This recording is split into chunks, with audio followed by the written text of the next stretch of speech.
balobi Koffi Olomide soka ndimi invitation wana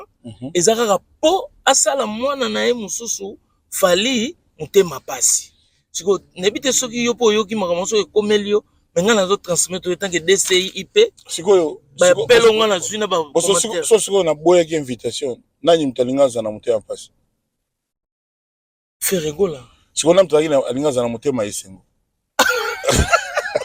mutu on dirait o usurper place wana place oza wana ya invité d'honneur on dirait il fallait pas yo il fallait mutu mususu nebite so yo ka ba rimer ngo donc yo lobani poto biso to yebi koza ex patron ya Ferregola asala pa na yo le bazo juger yo des usurpateurs ya positionnement yo donc na yebaka fere azobeta na rumba de jeunes azobeta na orchestre mususu na kermesse ya Salongo na Bandal fallait nga na beta jour ngo bato ki belé tant na ye na ba minuit 1h na couture orchestre mo ba jeune ezo beta chanteur mo azo manzembo ya Tabula Rochereau azo mango alors excellemment mais alors vraiment voix na ye nga na muta spontané bato ba binga na muta motema nga très charité donc to côté na bisika ba mettre oh na nyono petit mo ya oyemba non petit foka quartier la terre azot atalinganga pe atali asalinga pendant qu'il chantait et puis na salle les signes mettre moi avancé pour à escorter à étier paranga bonjour vieux tout ça amene petit non on a vraiment excellent chanteur donc ngana okina poto lobby après concert so ina zongi il faut ka yo quartier la terre quand on a yé dans la zongi voyage na oki que a zo engagement mususu mais tant ngana yebaki na orchestre na bango rumba de jeunes à moins qu'il n'a confondre comme yemo place azali ayebi bon maintenant ngana ni appelé comme justifié te pour na nyonga mutu te bato wakolo baki Koffi a usurpé wakolo bana bango c'est ni chaud ni froid mais nga ba invité nga na mukolo de Kambo yango na ye c'est tout siko elo mususu bato musu bazo ko kotsa polémique balobi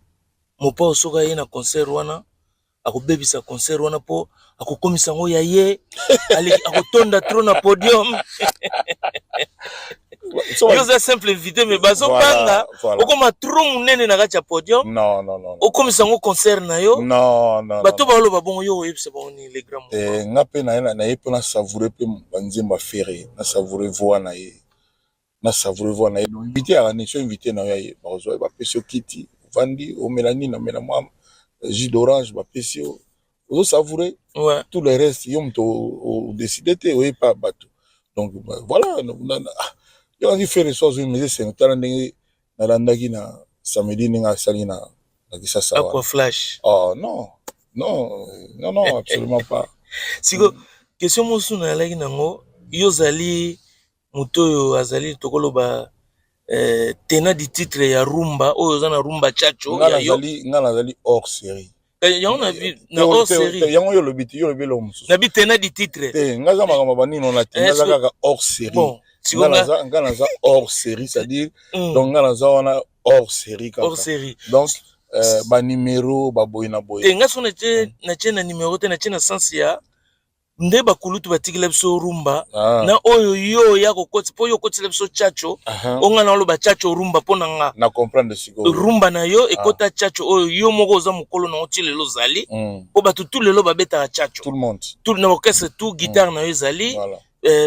composition na yo écriture na yo façon na yo ya osalela eza na ba mouvement tout lelo yango nga na lobaki ne na bengi yango lokola tenant du titre na sens wana siko na comprendre tomonaki ntango okendaki na Équateur wana makambo mosusu ya libanda me bapesaki yo liseke wana babi eza na mafuta na mafuta na kati siko nga na comprendre te bato oyo baloba makambo boye liseki yango amoni yango te asapproche même pas lemso azani lemso na melin makambo eleka na gemena mais yebi ke ezala mafuta mais na machine siko mafuta oyo eza na kati balobi wana eza siko bato nde baoloba ndenge ezoloba mabiso so tokompa omoni nga nakoki kozala commentateur ya makambo lokuta te ya makambo ezanga ntina te yo oza na melin lemso oza na crey kote Alex Mayas. Et vous en avez créé, qu'on a l'aime supposer, l'aime supposer, n'a faut pas, vous appelez un sous-supé dans mon cran. Donc, à côté, qu'on a. C'est comme à la Gemena. Bon. On a que Gemena, à Kula. Il y a un commentaire où ça bat tout peu au salut vidéo ils en a ça bon ngaso na ngina lo babo wana soto longola batu ngai ngaso na raisonna ki boye na bi les seki on les a na mafuta lokola mafuta ya okalinga nini ya ko pakola batu ko pesa lupemba siko ngayo na ye liseke yete oh menga peut-être dans valise yo iba inga pona liseke te bon siko ngande na lo babo na bi ngaso na tiki batu wana na raisonnement na ngamoko na raisonner lokola le grand mopao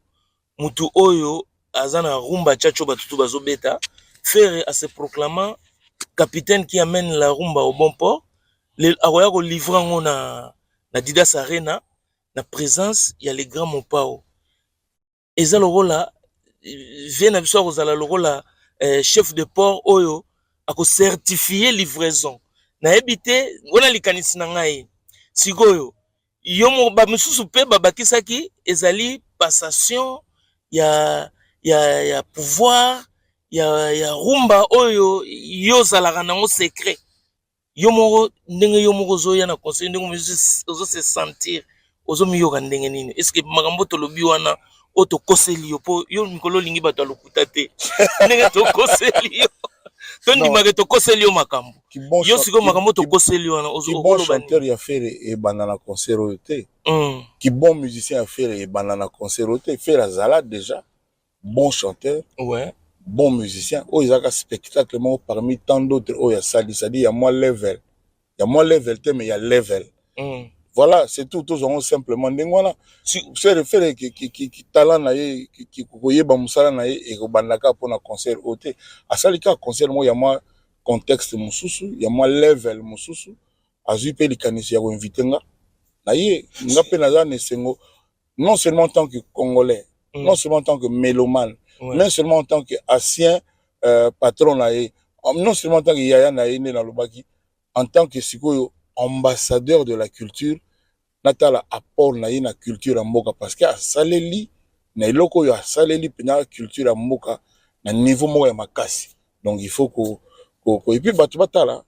nano grandeur ya Bataringe azui likanisi que a invité officiellement Koffi Olomide en tout cas eloko wana eza couranté donc il faut se multiplier et ça la bien que to comment vivre bongo ça la kitoko siko bato musupe toko toujours bato ovima ya mauvaise langue bato basolola mabe bango balobi boye Koffi Olomide na grandeur na ye na kimunene na ye ya kokoya kobeta te na basala mikie bazongo lokola ke faire gola kotsa Koffi na public na Paris eza humiliation pour na Koffi Olomide donc bamisu balobi Koffi Olomide soka ndimi invitation wana eza kaka po asala mwana na ye mususu fali mutema pasi siko nebite soki yo po yoki makambo so ekomeli yo menga nazo transmettre tant que DCI IP sikoyo ba pelo ngana zwina ba so siko na boya ki invitation nani mtalinga za na mutema pasi faire gola siko na mtalinga alinga za na mutema isengo on répondre tempo la politesse est que ba invité yo soko oyate o s'excuser hein o pesi muto invité yo voilà o moni eloko eza nini faire to comment bossa nango auta na place ya passe bakangaki injustement na prison tango abimaki bomona réaction nanga ouais mokili mona réaction nanga donc mutu mote bato baloba wana bazoloba biloko bazoloba ouais donc ngana saina na yipte oluni balobaki je suis un homme sincère bato bayebinga na un homme vrai moi je fais avec mon cœur babi viazaka hypocrite sikoyo bango moko peka banayoka balobaka via limbisaka bato atosalaki nini akangaka bato rankini te nayoka pe bongo te nayoka pe ndenge wana nga so navona oza hypocrite nini nga aza déjà Koffi na hypocrite mpona gagner nini bahypocrite baka hypocrite mpo baganye eloko moko boye nga naluka na gagner nini nakoma nani nalongwa Koffi nakoma nani donc voilà eza kaka bato kaka balinga kaka konini me nga mpe omoni bo nazo répondre kaka parce que eza yo papa nga na motu mo te na me justifiaka boye na boye bona boye nga na besoin te mpe na ndimaka te mpe na kolaka te mpe na revaka te ke congolais nyonso aolobaka bien na nga parce que naza déjà kofi bato baoyo bafingaka nga wana baloba malokuta banini eza droit na bango donc nala te mpona me justifier baninga Fere a invité nga aza garçon moko intelligent aza vraiment na vision a invité nga na ye donc so na ye comme mabe mais pourquoi bazo reprocher Fere te Fere pourquoi inviter Kofi il fallait inviter so ina pourquoi bazo ça peut pas comme on a bon mususu ah mais moi je ne sais pas quelque part bo tout na muta invité nga so invité nga donc il ne sait pas na tout ni question moko so déjà so na ndimi po muta yo ka puter ma passe bosiko nani mutu alinga sepela bien que so boyaki question eza makasi elinga zele sengo eza makasi te oyebi na réponse mais olingo lobate te na voiture moyena lobate Alex Maes azalia wa sanda kazaji azalia wa ngamo su DCIP ya le grand mopao voilà réponse eza bango ba yebi ba répondre. Bonjour la famille.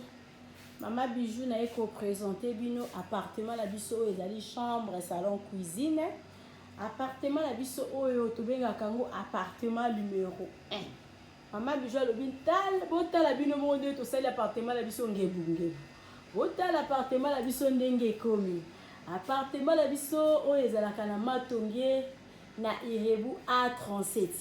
Appartement la biso ya chambre, salon, cuisine. Botala ndenge ekomi ngebu. Mama Bijou alobi tobongisi yango mpona bino bana ya poto. Bana mokili mobimba appartement la biso ya chambre, salon, cuisine. Botala ndenge ezali kitoko. Mama Bijou alobi kokende na o musika te contacter nga mpona appartement oyo okozala jamais desi. Na kati appartement la biso tozali na douche debout ya kitoko,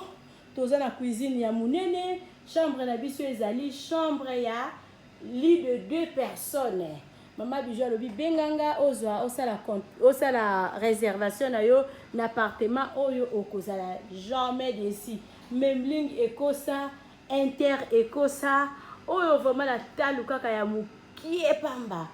Mama Bijou alobi benganga okozwa appartement oyo eza na Matonge na Irebu A37. Appartement la biso moko ekomaka 2 chambres, salon, cuisine. Chambre bomoni ba porte o mibale lobi na ko filmer le bino partie 2 na ko kota na kati ya chambre et puis na ko filmer le bino lisusu cuisine nango. Awa ezali première chambre, deuxième chambre nango eza na sima ya rideau oyo.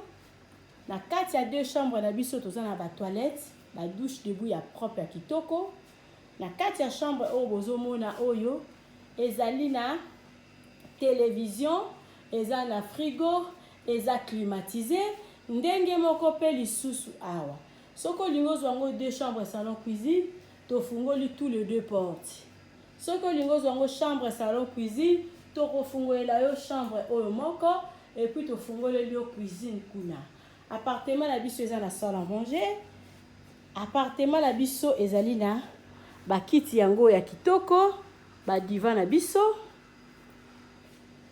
Appartement la biso ezali na climatiseur. Appartement la biso totiaka ventilateur au cas où topelisi groupe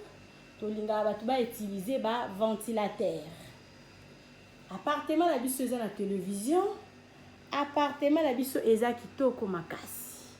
Eza na ba carreaux ya propre.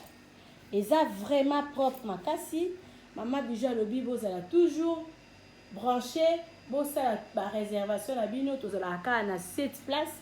Ba place na biso ezalaka ya kotonda. Et puis lisusu nini tozala biso kaka na 2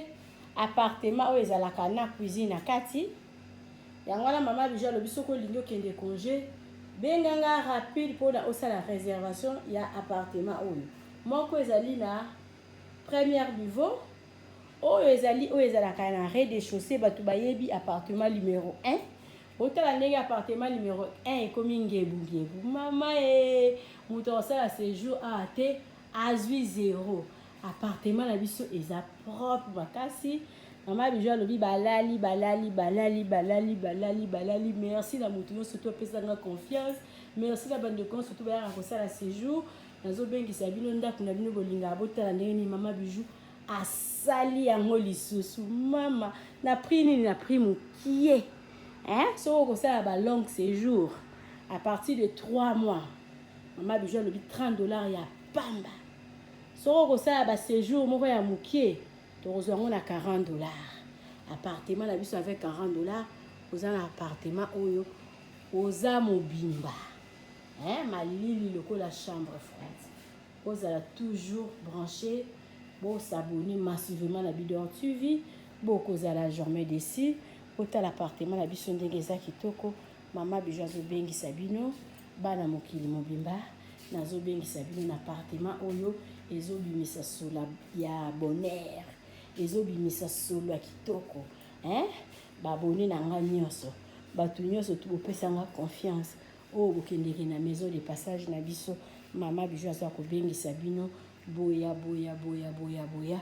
bokozala jamais déçu tozokota sikoyo na chambre tozokota na cuisine mpo na kolakisa bino ndenge appartement oyo tobongisi yango kitoko bozomona bamire bozomona ndenge tokomisi yango botala likolo ndenge ekomi botala likolo botala bino moko mama bijou alobi biso nde bosala bozotala likolo nango otali bomoni ndenge appartement ekomi kitoko balobi te Bidor TV nde makambo nde mosala balobi zanga na yo nyonso me zala na mwa makuta mpona kosala boye il faut mbongo mama bijou alobi boconfie biso grâce na bino nde mosala ezokende bien nde bopesa biso confiance merci na bao babanda na biso ntango mire oyo bozomona ezalaka jaune botala lelo ndenge ekomi grâce na bino mosala mama bijou do ezokende kitoko merci nazozela appel na yo tala numéro na nga na suka benganga sala réservation ya place na yo ya kovanda bokomona siku cuisine nango et puis bozomona chambre nango soki bolingi 2 chambres salon cuisine kaka bino 2 chambres nango ezali appartement numéro 2 nde komaka deuxième chambre ya appartement numéro 1 donc soki moto ozwi appartement numéro 2 ezali chambre simple soki ozwi appartement numéro 2 ezali chambre salon cuisine soki olingi bofungolela yo appartement numéro 2 oyo ezali awa basangisi yango na appartement numéro 1 esalaka 2 chambres salon cuisine wana eza mpona bato bayaka famille ozoya na bana na yo na kine kobukana te benga mama bijou sala réservation ya place oyo okozala jamais déçu toza na groupe na biso toza na citerne oyo totiaka réservoir ya mai sécurité ezali assuré tokota na chambre et puis tokota na cuisine.